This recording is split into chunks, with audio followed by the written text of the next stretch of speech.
नमस्कार, माझे नाव सिमरन रमेश कुंभार, राहणार मरळी, तालुका पाटण, जिल्हा सातारा. मला पुण्यश्लोक अहिल्यादेवी यांच्या 300व्या जयंतीनिमित्त भारतीय इतिहास प्रबोधिनी द्वारा आयोजित ऑनलाईन वक्तृत्व प्रतियोगित भाग घेताना खूप आनंद होत आहे. मी आज पुण्यश्लोक देवी अहिल्याबाई एक आदर्श या विषयावर बोलणार आहे. मी आज तुमच्या समोर उभी आहे एक अशी प्रेरणादायी व्यक्तिमत्वाची ओळख घेऊन जिने धैर्य, शौर्य, न्याय आणि सेवा यांचे सुंदर एक मिश्रण करून समाजापुढे ठेवले. त्या म्हणजे पुण्यश्लोक देवी अहिल्याबाई. होय, एक अशी राणी जिने सिंहासन नव्हे तर प्रजांच्या हृदयावर राज्य केले.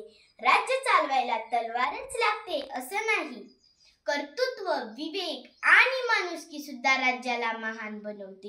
याचे ज्वलंत उदाहरणच म्हणजेच अहिल्यादेवी. कोण होत्या देवी अहिल्याबाई? सर्वसामान्य गावात जन्मलेल्या पण विचारांनी असामान्य असलेल्या अहिल्याबाईंचे बालपण खूप साधे होते, पण त्यांचे कर्तृत्व इतके थोर होते की आजही त्यांच्या नावाने अनेक गाव, रस्ते, शिक्षण संस्था ओळखल्या जातात. त्यांचे नेतृत्व आणि शौर्य सांगताना प्रामुख्याने एक सांगावे लागेल की पती मालेराव यांच्या निधनानंतर स्त्रियांनी पडद्यामागे राहणे हे असे दृढ विचार जुगारून अहिल्याबाईंनी राज्यकारभार चालवायला हातात घेतला.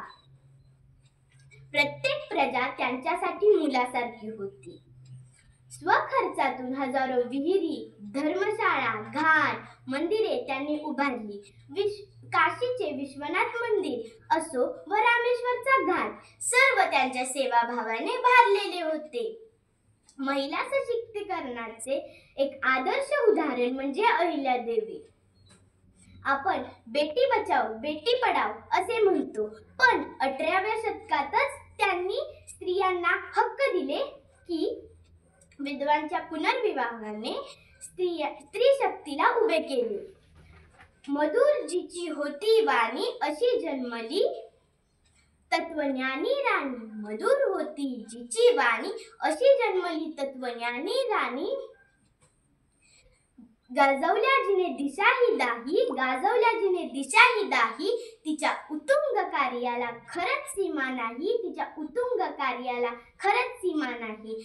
अशी होती आमची एक आदर्श राणी, अशी होती आमची एक आदर्श राणी. धन्यवाद.